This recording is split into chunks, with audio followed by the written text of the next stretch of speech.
Okay, here we go. So last lecture, we started talking about base plates, went through the main references for base plates. As I mentioned, there is obviously chapter J, which refers to connections.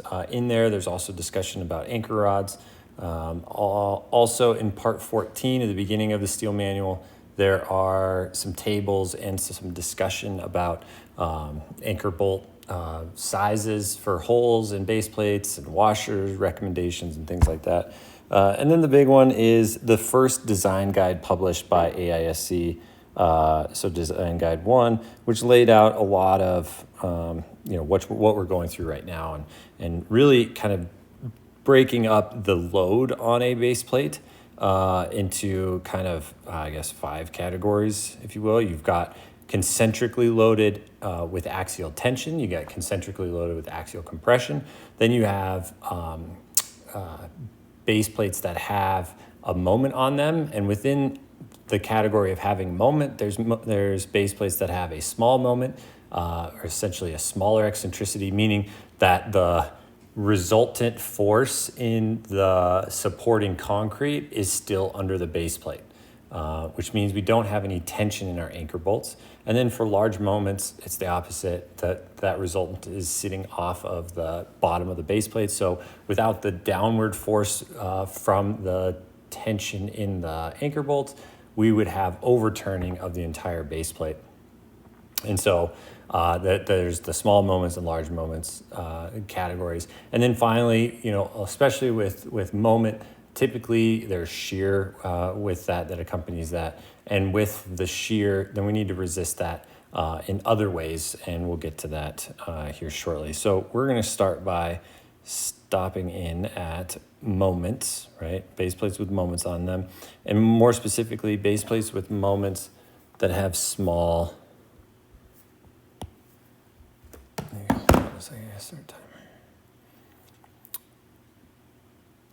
moments with small eccentricities. I'm going to write this down. Small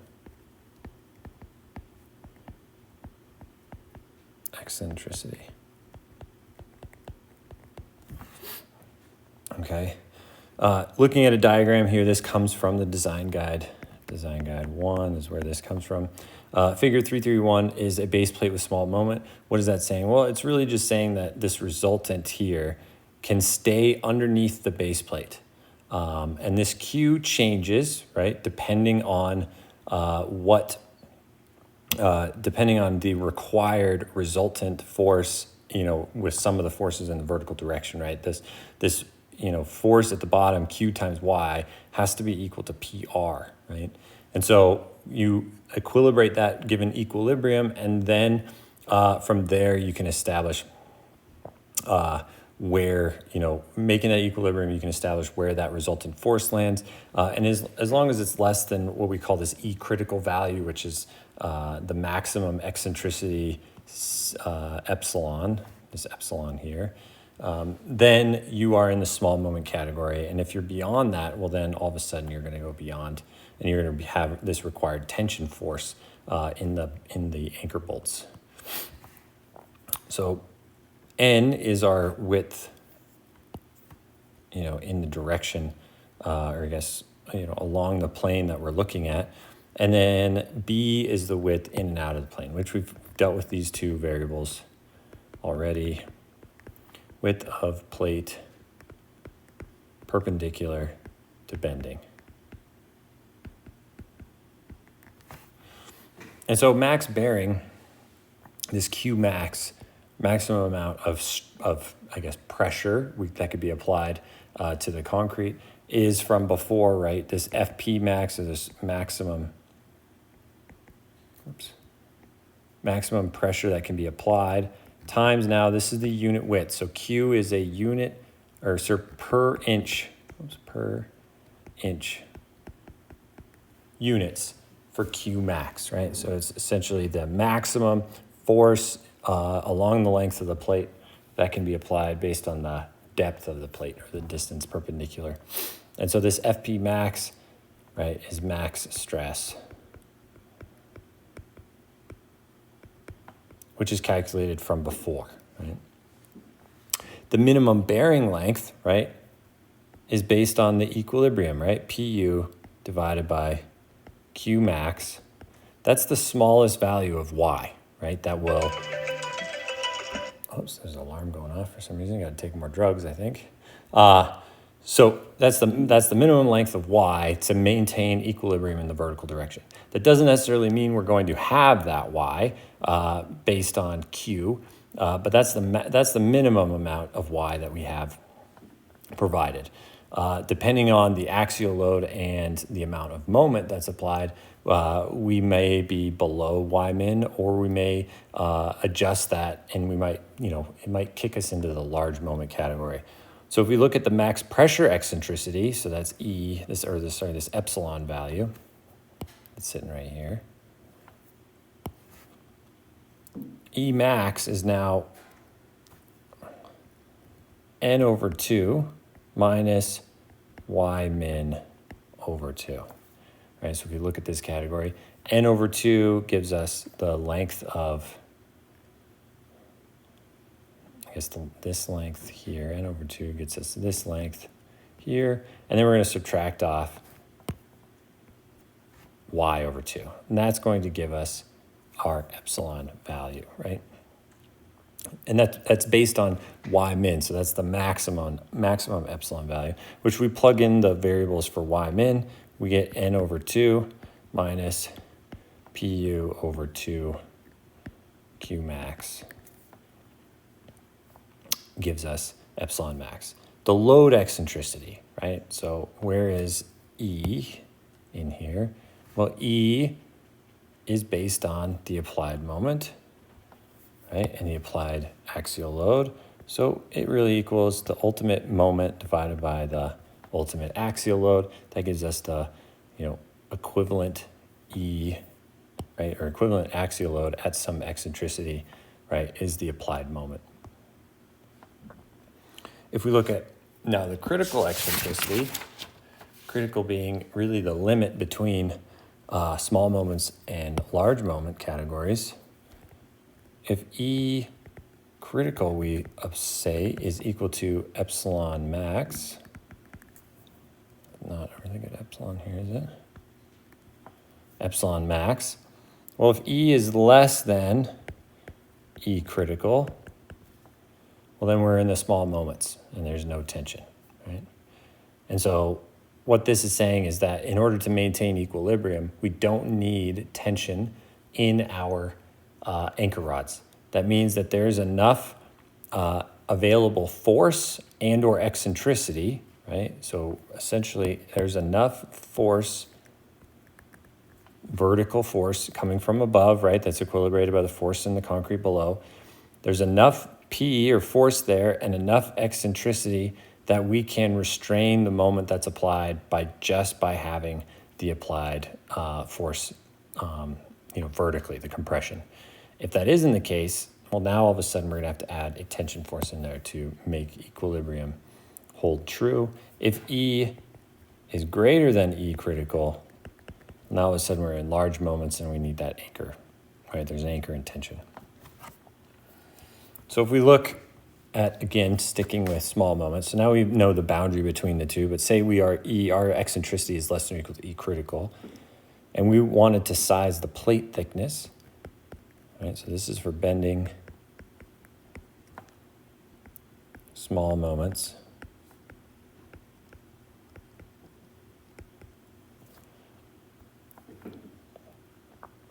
And,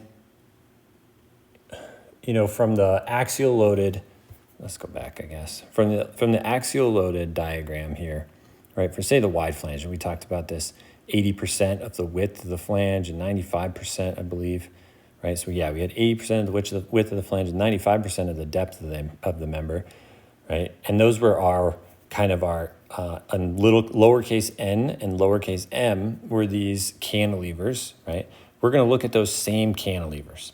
And it depending on which way this base plate is bending, right? We could have it be applicable to, it might be bending one of these n dimensions, and it might be bending an m dimension also, right? Or vice versa. So I'm going to say, you might be able to bend it in both directions or just one direction, either direction. So we go back down here. So we'll bend about the m axis, right? Or bend about m distance, I guess. If it's bent about the strong axis, right? Because that's the cantilever length along the strong axis direction. And it'll bend about the n dimension for weak axis, right? So if we just look at m, so strong axis flexure of our column, if y is greater than or equal to m, our resulting equation becomes this, right? For m less than, for y less than m, now all of a sudden we get this equation for the moment in the plate, right? And these are per inch width, right? So if we look at the flexural strength, and we're going to just equate the two like we've done before, right? Vmn is phi Fy, thickness of the plate squared all over 4. Well, this is Z, right, or plastic section modulus. Phi, we know for bending, is 0.9. So now if we solve for TP, whoops, not max, but TP be min, we're going to say it's TP required, the thickness of the plate required. For y greater than or equal to m, that becomes 1.49 m times the square root of Fp over Fy, right? Just equating these equations and solving for the thickness of the plate. For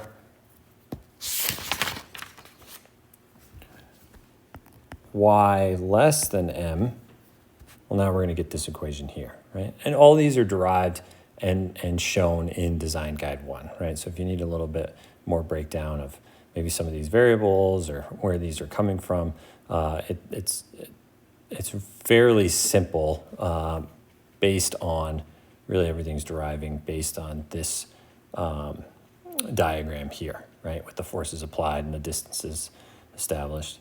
And it's similar to what we did with our axial concentrically loaded column. So that's it. That's as simple as it gets, right? So all we're saying is, once we apply moments, we no longer get this uniform stress across the entire bottom of our plate. We end up getting an increased stress, and it's only going to act over the partial amount of the plate, and that's going to allow us to provide that eccentricity, and that eccentricity provides restraint for the moment. But in the end, right, we're really going to be checking this base plate as if it's bending like a cantilever over that distance m if it's in the strong direction, right? So m goes into here a little ways. This is like m. And if it's bending in the other direction, then it's n. And as we've seen, right, you could have biaxial bending in a column. Maybe this is a tube. And so if that's the case, then it's going to be bending in both directions, right? And we would check it as a one-way bending behavior in each of those directions. So, whoops. That's it, right? That's the thickness of the plate required.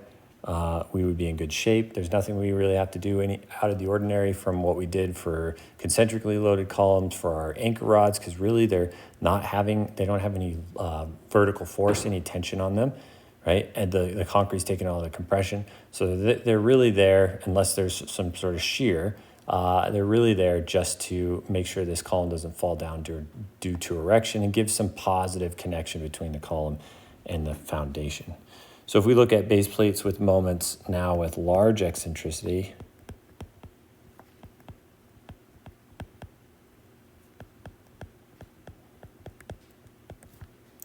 wow, that's a T and a Y combined.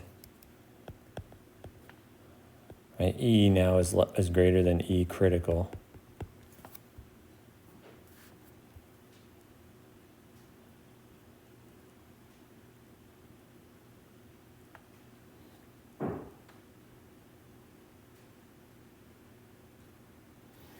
Okay, so E is greater than E critical.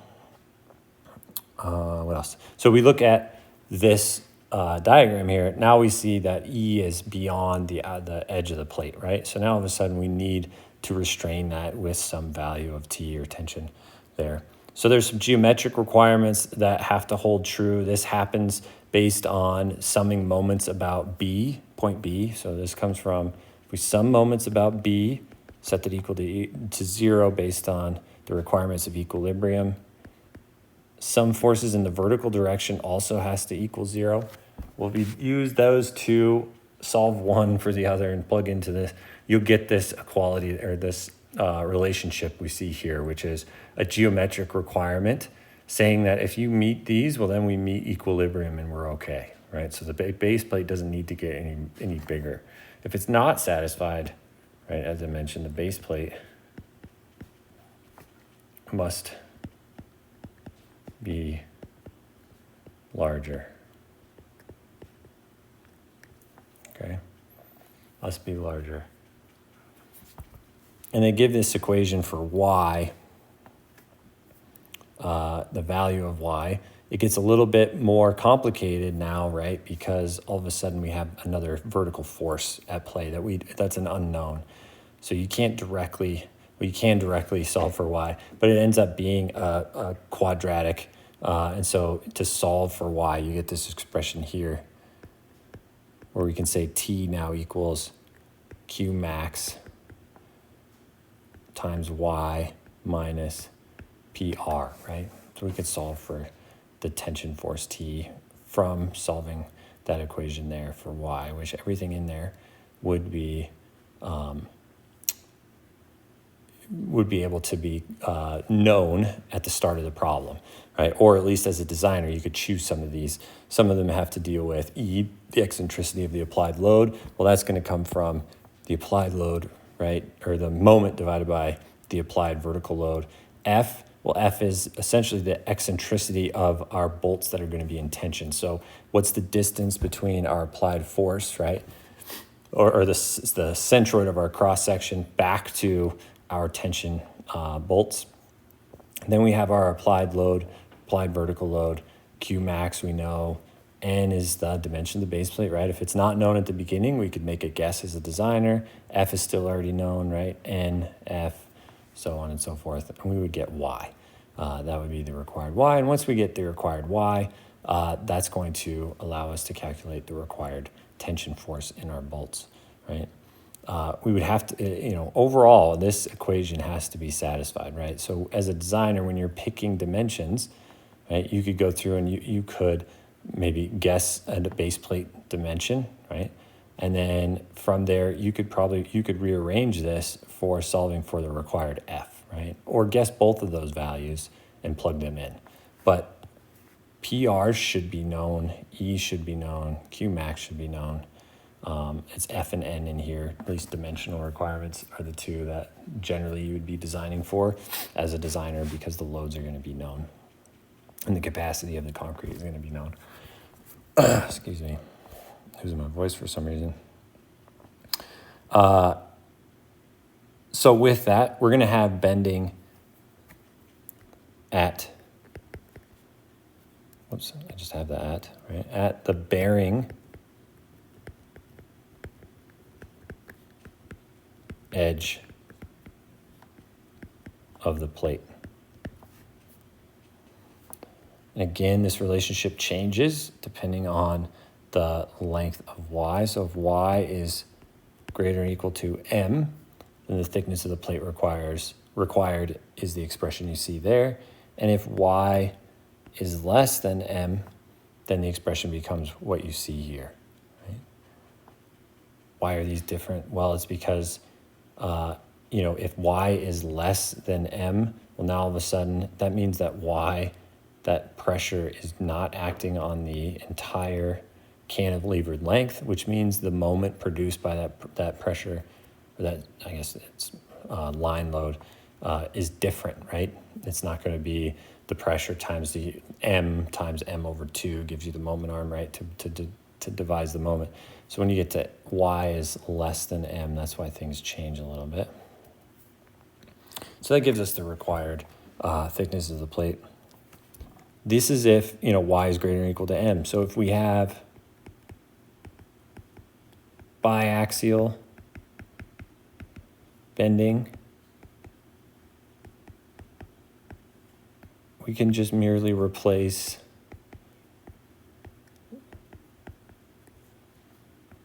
M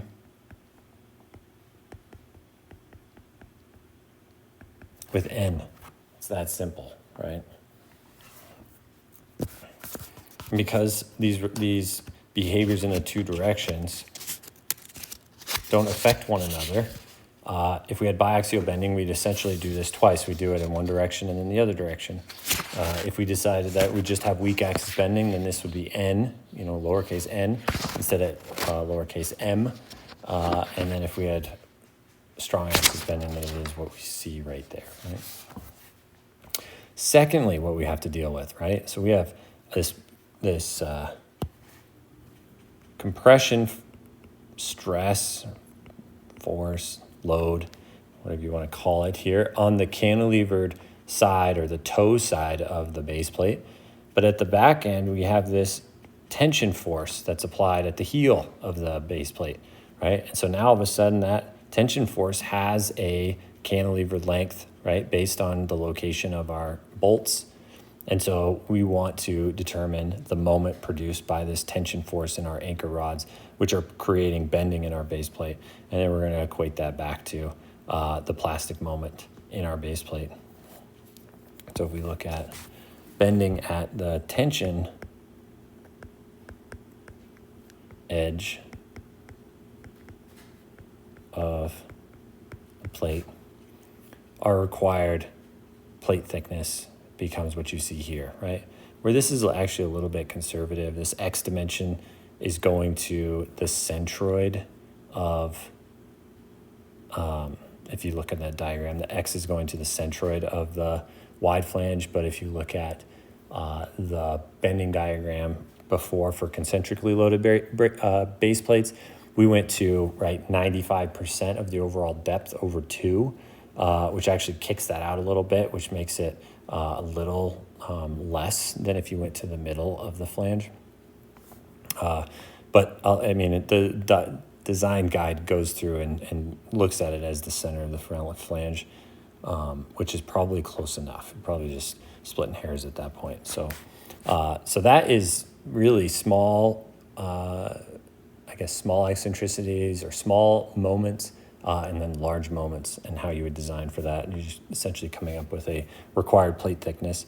As I mentioned, you may or may not have shear accompanying both concentrically loaded or moments with, or base plates with moments on them.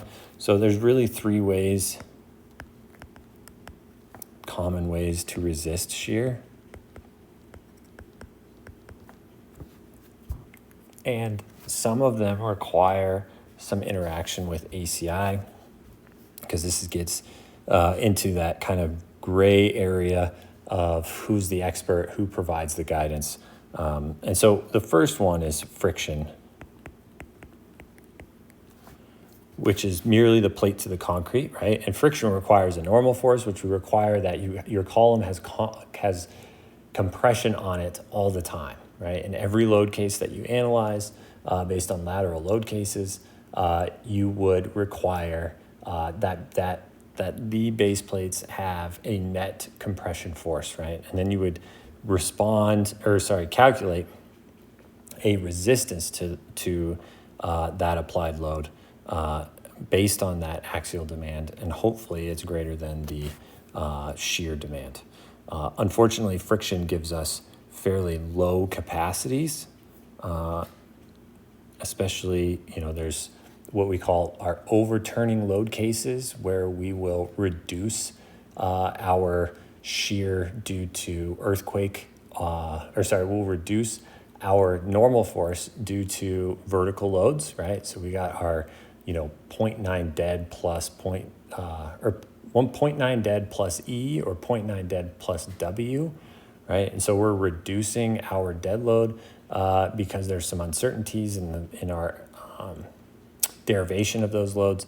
And so we reduce that normal force, and so we're pretty limited on the amount of friction that we can provide. Another one is bearing. just like with our concentrically loaded column in compression, right? And you'll find when you do the homework, concrete does pretty well in compression, right? And so it does well in compression, and so why not utilize that strength by providing a ledge or some sort of face with which that base plate or the column or some component of the base plate is going to bear on. And so it's the plate or the column to concrete, or what you call a shear lug to the concrete. And so this is what a shear lug looks like. So now you take and you apply a plate perpendicular to the direction of the applied shear, and you weld it to your base plate so it's almost like a cantilever. And so it's creating a lug that gets buried into the concrete. And so now all of a sudden you get bearing across the front edge of that shear lug, which gives you some reasonable capacity until the most recent edition of ACI. I think in 19, they revised some of the calculations you do for shear lugs, which really kind of beats you up relative to capacity. The third one is anchors, right? We can use our anchor rods that we applied through our base plate to resist our forces. The problem with that is that we need to make sure those anchors are adequate for both shear and tension, right? Because there might be tension in these rods.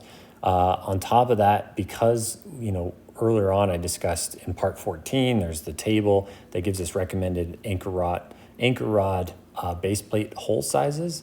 And we oversize those because, as I mentioned earlier, the ability to get anchor rods in the exact placement in construction is really difficult. And so in order to alleviate some of the problems that would be inherent in expecting a contractor to get the anchor rods within a 1/16 of an inch, we give them some free play.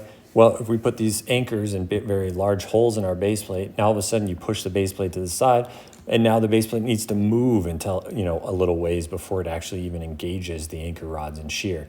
And so we end up putting plate washers and things on there. So each one of these three methods really kind of has its own pros and cons. If you can get away with friction, that is amazing. I try to get away with friction all the time, just try and calculate what that capacity is. I also am willing to, as a designer, I'm willing to utilize the friction capacity as a capacity that we can then add on to some of the other methods to resist shear. So say we had 100 kips of shear that we needed to resist, and in friction maybe we get 40 kips.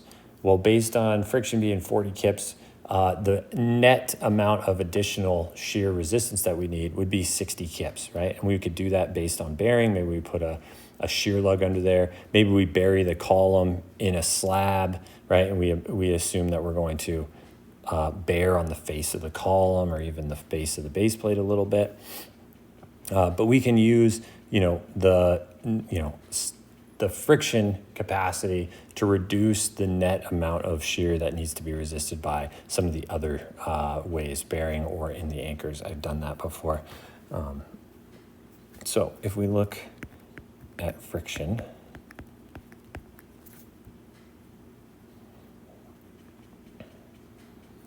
we get a shear capacity, phi, right? Mu, coefficient of friction, and then this axial normal force. Mu is 0.4. Phi is equal to 0.75. It's pretty typical for shear. These limits to the capacity in shear comes from ACI 349, which is a nuclear code. But this is the guidance that they provide in Design Guide 1.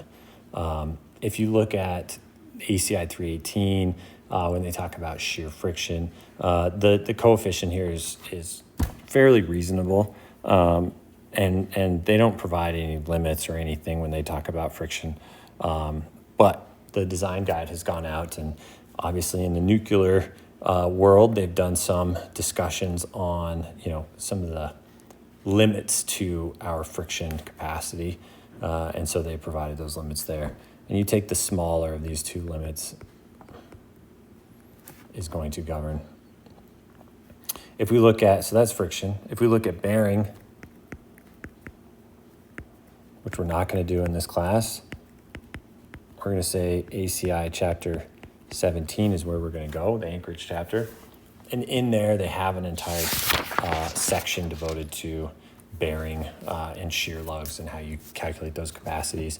And I'd tell you that every time that concrete takes over anchorage, which they should be the experts on it, all of a sudden our capacities go like way down. So it can be a challenge to make a shear lug adequate. Lastly, we have anchors,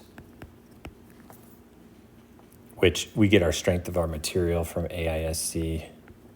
We had anchorage and demand, ACI, chapter 17, right? So the capacity of our anchorage comes from chapter 17. Why do I say demand? Well, as I mentioned before, we have these base plates with oversized holes, and we need to make sure that we apply the load evenly through all of our anchor rods. And they have some discussion in chapter 17 as to how do we apply that shear, right? If we have a base plate like this, for instance, and we have 2 rows of bolts, and assuming there's 2 bolts on the other side of this web of this wide flange column sitting here, they're going to tell you that you should probably put half of the shear on the leading edge anchors. So if you had a series, and maybe these anchors, maybe there was 3 of them in a row here instead of 2, right? We're going to apply half the shear on the front edge and then calculate our capacity that way. So they manipulate what the demands are for each of our anchor rods.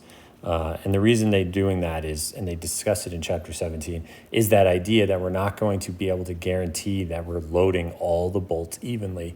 And the worst case scenario would be that for some reason, the way that they're cast in the concrete, the way the base plate is set, that you're going to load the front edge of that anchor group with half the applied load. It's either half or all of it. I can't remember. I'd have to look back, but it manipulates how much of the applied load you're putting where on the anchors. So we may need plate washers to engage the base plate due to those hole sizes. And if we look at AISC table 14-2, they talk about plate washer requirements, right? So now all of a sudden, and it happens a lot with brace frames, because we want to make sure that we engage all of our anchor rods. Well, now all of a sudden we can do standard holes in these plate washers, a 16th inch oversized, and then make the plate washers substantial enough that anchor rod can then bear on that plate washer, and then you would weld the plate washer to the base plate. And I can show you some details of that in class later on, probably not next week, obviously, but maybe the week after. So with that, this is all of base plates. I was going to I'll try and post a homework here shortly about base plates. I think everything that I post relative to homework, I'm not going to have due until a few days after I'm back in class. As it is right now, it looks like there's a very good chance I will be back after let's see here, I think that would be the 1st. Yeah, I'd be back on April Fool's Day.